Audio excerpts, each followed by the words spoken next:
Welcome to Copilot Podcasts.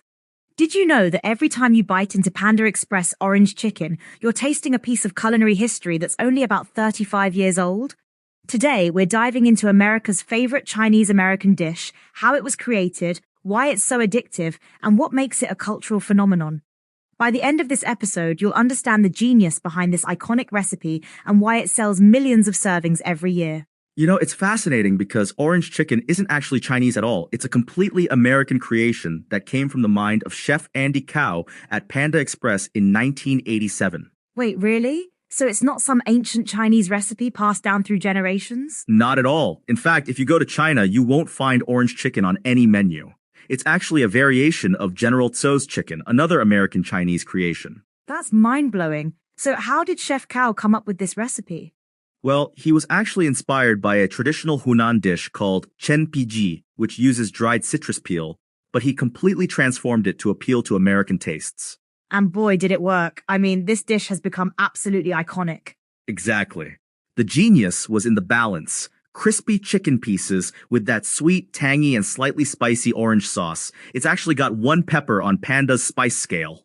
Speaking of the sauce, what exactly goes into making orange chicken? The dish starts with chunks of chicken that are breaded and deep fried until crispy. Then they're wok-tossed in a sauce made with orange peel, soy sauce, sugar, vinegar, and various spices. And that combination creates this perfect storm of flavors that keeps people coming back. Right, and you know what's interesting? They recently introduced a spicier version called hot orange chicken that uses 6 times more crushed chilies than the original. Oh, wow, that's quite a kick. But let's talk about the nutritional side. What are we looking at in terms of calories? A standard serving contains about 510 calories, with 24 grams of fat and 26 grams of protein. It's definitely more of an indulgence than a health food.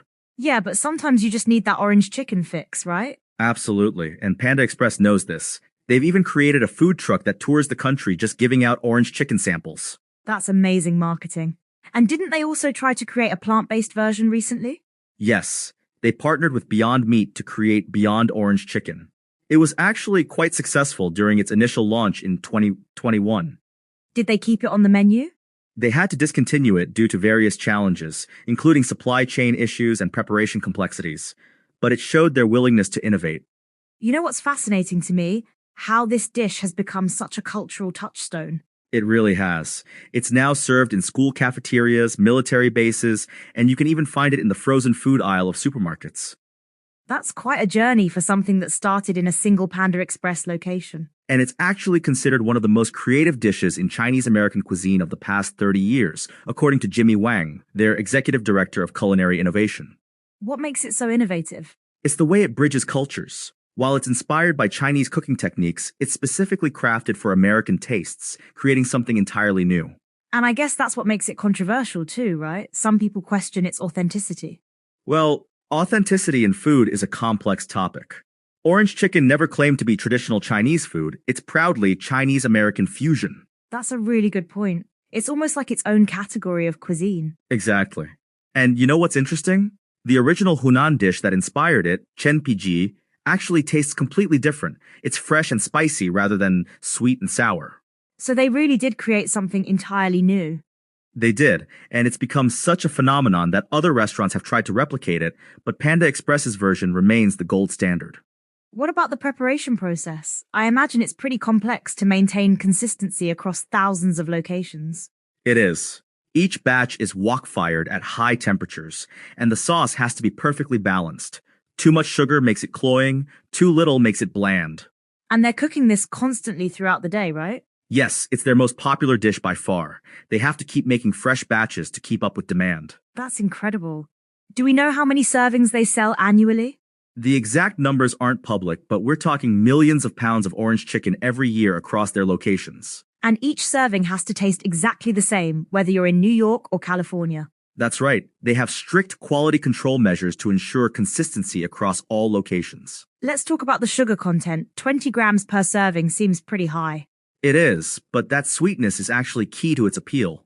Remember, it was specifically designed to cater to American taste preferences. That makes sense. Americans do tend to prefer sweeter flavors. And that's why it's considered more of an occasional indulgence than an everyday meal. Speaking of indulgence, what's the best way to eat it? Most people pair it with chow mein or fried rice, but if you're watching calories, it actually goes really well with their super green side dish. Oh, that's a good tip. What about the sauce? Is it the same recipe from 1987?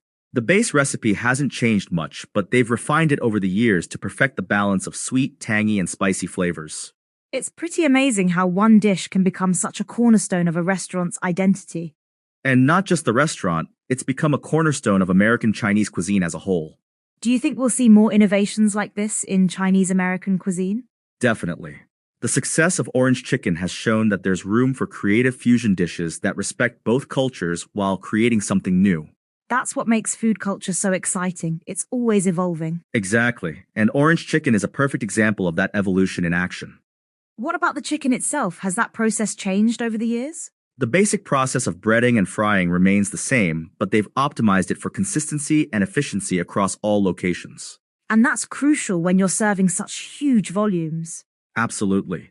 The key is maintaining that perfect crispy exterior while keeping the chicken inside tender and juicy. You know what's interesting? How this dish has become comfort food for so many Americans. It really has. It's crossed cultural boundaries to become part of the American food landscape. And that's pretty remarkable for a dish that's younger than many of its fans. It shows how quickly food culture can evolve when something really resonates with people. Do you think orange chicken will still be popular 35 years from now? Given its massive following and cultural impact, I'd say it's here to stay. It's become more than just a dish, it's a part of American food history.